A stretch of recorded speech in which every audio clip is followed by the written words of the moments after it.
Welcome back, everyone. Next, we have Ideanomics. It trades on the NASDAQ under the symbol IDEX, and it's a global group with a simple mission: accelerating the commercial adoption of electric vehicles by bringing together vehicles, charging, and financing solutions under one roof. Happy to welcome its CEO and director, Alfred Poor. Nice to see you today, Alfred. Welcome to the conference. Thank you very much, Anna. Pleased to be here. All right, tell us a little bit about Ideanomics and where you fit within this commercial electric vehicle ecosystem. Yeah, thank you. It's a very interesting question to start us off. Ideanomics has some really important technologies, both in the charging and the vehicle side.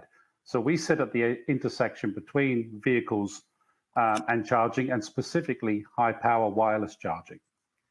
This is important because electric vehicles and charging can coexist operationally in a way which they never did with gasoline and diesel and your standard truck or van or commercial vehicle. By that, I mean we can incorporate the charging into the duty cycle, meaning the vehicles can charge while they are working. This means little to no downtime for refueling, which translates into time and dollar cost savings for a fleet operator. I'll give your audience an easy to understand example. We can put our wireless charging units from our Wave wireless charging company that's based out of Utah, acquired the company around 3 years ago. Outstanding technology, very, very much future-proof, forward-looking technology. We can deploy those charging systems in the loading bays of a warehouse and logistics company. So as the truck or the van backs up, because it backs up for two reasons: one, to load, or two, to unload, depending what its duty cycle is. And while it's being loaded or unloaded, we can give it a high-powered wireless charge. So the driver doesn't need to leave the vehicle. Nobody needs to plug anything in. No one needs to do anything. And while the vehicle is otherwise not on the road, it's being used to load and unload, it can get the state of charge it needs to go about its day's worth of duties. That's a really compelling operational efficiency for fleet operators, and one that they've been very excited to embrace. Furthermore, take away the future where we believe that we'll have less and less drivers on the road and more automated vehicles. Wireless charging makes perfect sense. If you don't have a driver to plug it in, it's going to be very difficult for you to continue operating without manual intervention. Whereas if you have a wirelessly autonomous truck, it can be sent to GPS coordinates where there's a wireless charger. It can receive the state of charge and carry on through its duties without the need for somebody to manually intervene and manually charge the vehicle. So it's very important technologies that we've acquired and developed. These companies are now mature since we acquired some of them and the investment we put into them, and we're starting to see them deployed with some significant companies. So we're really at the where the rubber meets the road, so to speak, in terms of commercial electric vehicles, because we can provide both the vehicle and the wireless charging systems to power them. So where should we expect to see revenue come from in the next year? Yeah, so really three significant areas at this time. From our wireless charging, as that begins to scale, you have to start small with everything at a number of depots with some of these large-scale customers we have. And then as we start to scale it out, it'll get bigger and bigger, and obviously the revenues will get bigger and bigger in conjunction with the deployments. As these companies we've currently contracted with, they can take us out to significant scale. We're working with some of the largest companies in logistics, warehousing, and local delivery. If we continue to be successful with our products, we can reach the same significant scale of deployment as we can with our revenue. In terms of VIA Motors, we're looking to license our skateboard technology out to other companies that are interested in the vehicle classes they don't currently have. We have a number of interesting conversations going there, where we can potentially do a bi-directional deal. One whereby they can license our technology skateboard to use within their own vehicles, and two, where they can help us with contract manufacturing our vehicles for us so we can do our direct-to-market sales as well. In terms of the two businesses that we're currently looking to leave the group, that's Energica and Solectrac. While they're with us, obviously they're still making sales and contributing revenues as well. So, but in the main, going forward, you'll be looking to a blend of revenues from the sale of our Wave wireless charging systems to these large warehousing logistics customers, and to licensing out our VIA Motors skateboard technology in the short term and to making our own vehicle sales in the medium to long term.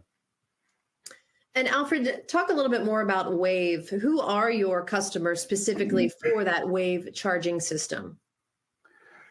Yeah, Wave is a very compelling technology, and it sits really with some of the most important companies that fuel our economy. So Wave charging system is focused purely in the high power sector, which is servicing the commercial electric vehicle market. And so the types of customers that we already have and we continue to attract are ports who are shipping our goods internationally and receiving them internationally, transit authorities that are moving people around our busy towns and cities for commuting purposes, okay? And then also warehousing, logistics, and local delivery companies as well. So really, Wave is an enabling technology for all the commerce that goes on at a local, regional, and national level. And that's why it works with some of the most important companies who move people and goods around, not only our country, but globally as well. Well, we're seeing the entire EV industry tell the market the need for more capital.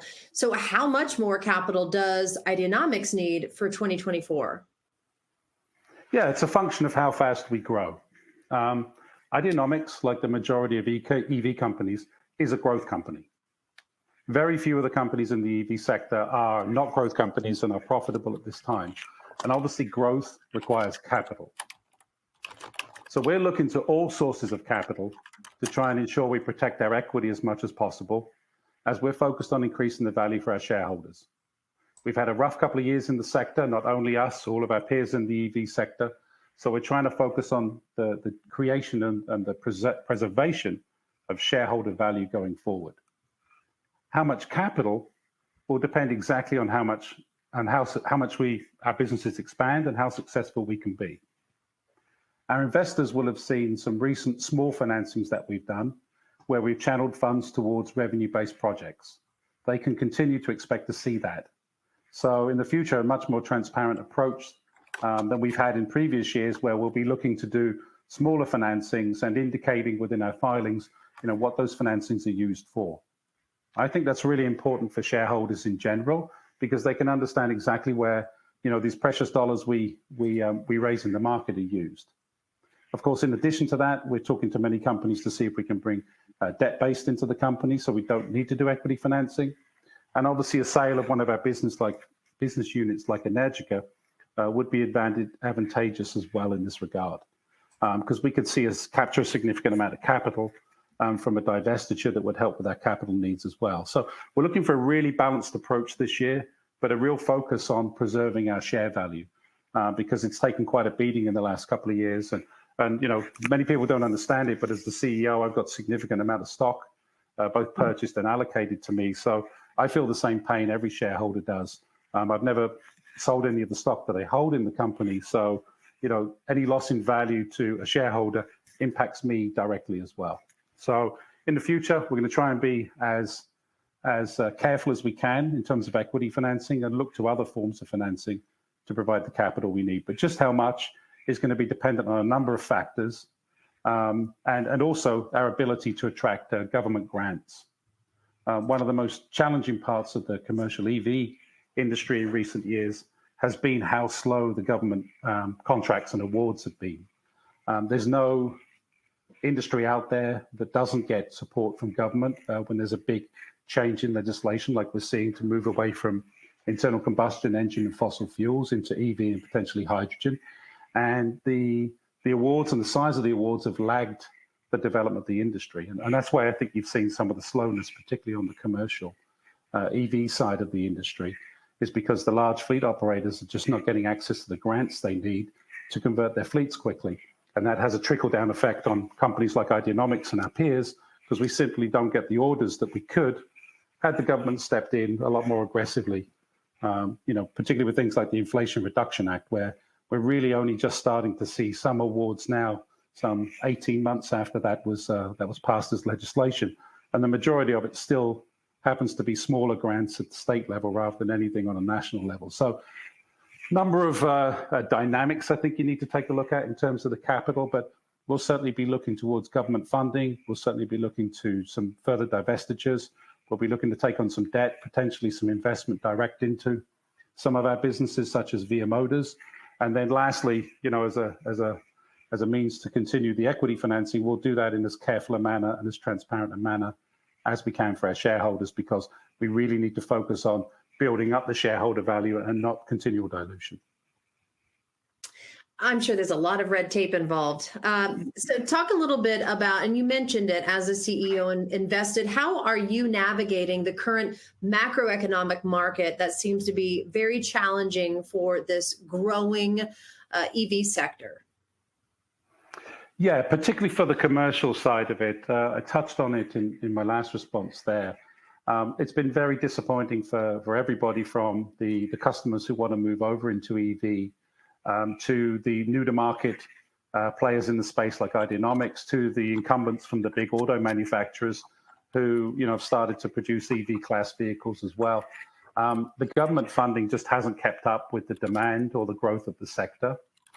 And just to put it in very simple terms, and I've mentioned this a few times over the last couple of years, the government needs to put its money where its mouth is legislation-wise.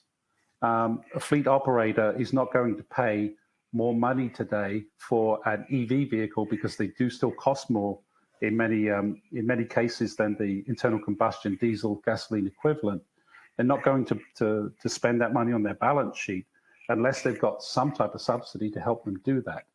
And the subsidies have been very few and far between, and no real meaningful checks. We're starting to see the government write some reasonable sized checks for consumer charging networks, but most of the big money's gone to the battery sector at this point, which is a much more strategic thing I think the government is focusing on, which is energy security for the future.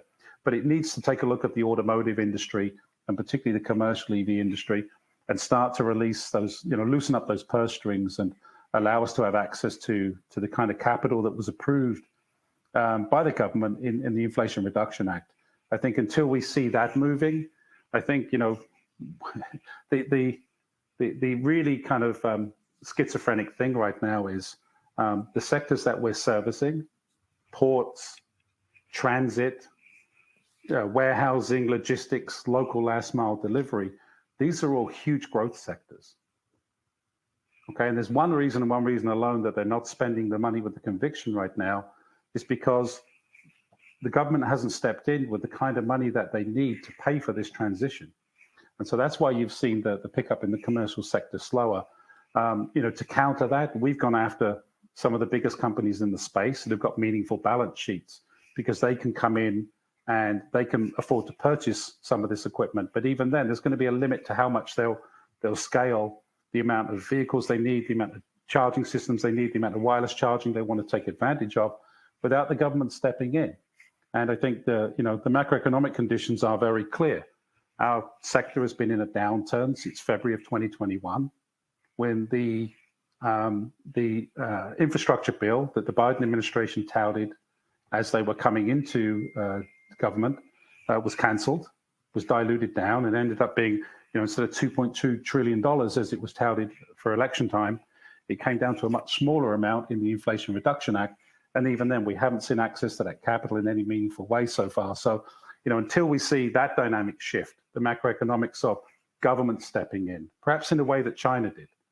China's almost fully EV on a commercial level now. Why? Because the government stepped up and put its money where its mouth was, and said, not only are we going to mandate this from a legislation perspective, but we're also going to give you the money to pay for that transition as well. And they also subsidized the manufacturers and helped provide cheap capital to those manufacturers so they could meet the market demand. That hasn't happened in the US in any way whatsoever. It's happened a little bit more meaningfully, but not largely enough in Europe. And until that capital comes into the market, it's impossible for the government just to expect the private sector and shareholders, institutional and retail alike, to pick up that tab.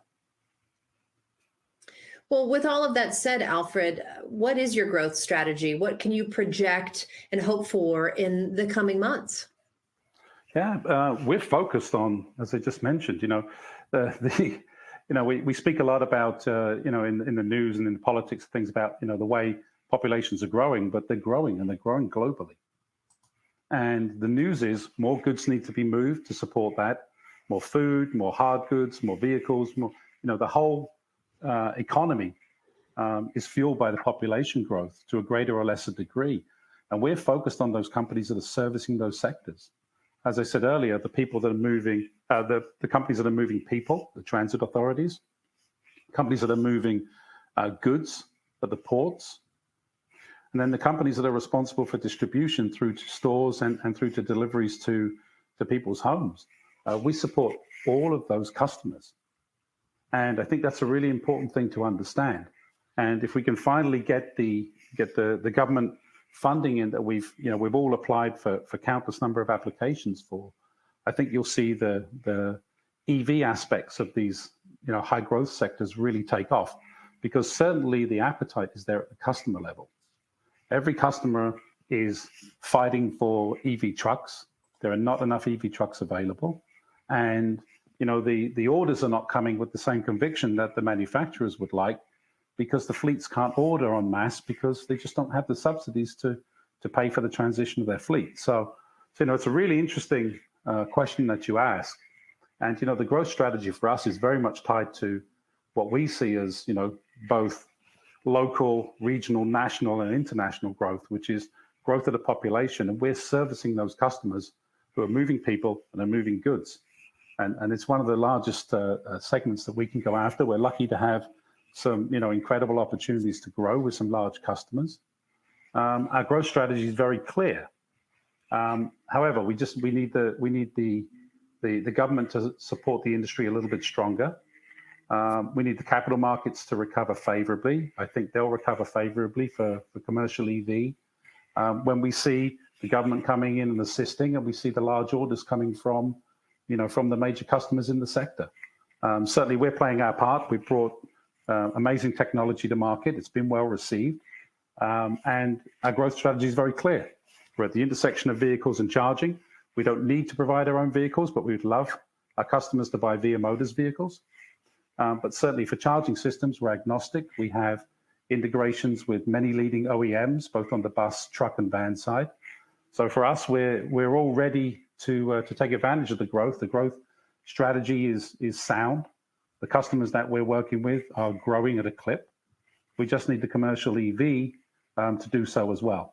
And the one thing I think we're all seeing is, as we start to make our way through the 2020s, is we're going to start to butt up against 2030 when those first legislative requirements come in. I hope the government starts to fund in anticipation of that and doesn't wait till 2027, 2028, those type of things. And we certainly work with lobbyists and others, and we work very hard. We were the reason that the wireless language was in the Inflation Reduction Act, but we haven't been a massive beneficiary of it yet, and nobody in the wireless sector, because we do have one or two competitors, even though we're widely considered the market leader. There's been very little trickle down from what was a very expensive lobbying effort to get that language in there. So government's got to step up. I think that's the one thing you're going to hear from me a lot today. That'll restore the confidence for the shareholders. That will allow us to get access to capital at a much cheaper rate, or through government grant programs, which are even cheaper because they're, often the capital is either a free grant or it's a forgivable loan, depending on certain metrics. And then, we'll see the vibrancy back in the support at the shareholder level for these companies. And companies like Ideanomics, that are fighting through a very tough down market right now, should finally get recognized for what they are: innovative companies with really important technology that large-scale customers want to deploy.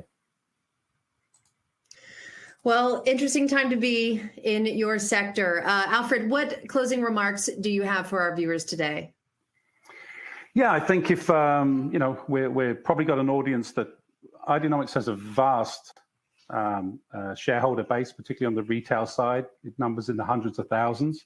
But we're in front of an audience today where we could have access to new audience for the first time.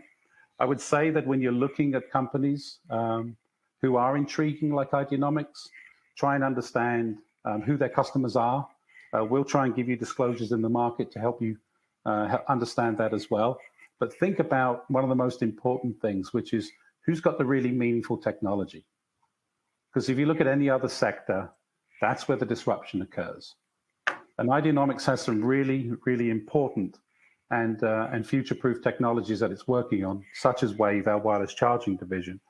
These are the companies that are going to succeed. We do need support of capital, government, private capital. We will need to raise a little bit of money in the equity markets, but as I said, we're going to try and keep that at a minimum. We're going to be transparent about what we do.